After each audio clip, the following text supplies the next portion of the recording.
Et si tout ce qu'on croyait sur Jésus n'était qu'un coup monté de l'Église, une propagande bien ficelée? C'est ce que Dan Brown a fait croire dans son livre Da Vinci Code. Mais est-ce vraiment crédible? Bart Ehrman, un spécialiste du Nouveau Testament et pas du tout chrétien, dit carrément que les 4 évangiles sont nos meilleures sources historiques sur Jésus.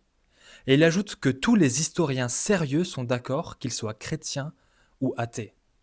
Bon, imaginons qu'effectivement les évangiles sont une propagande d'une secte.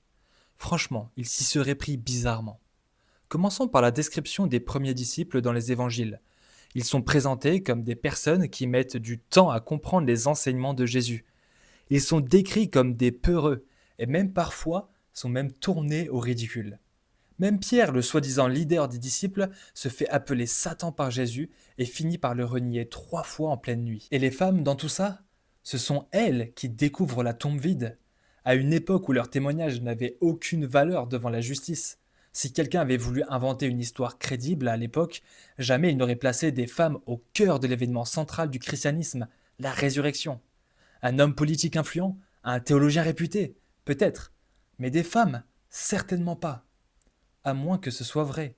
Donc non, les évangiles ne ressemblent pas du tout à une opération de com bien huilée. C'est plutôt brut et imparfait.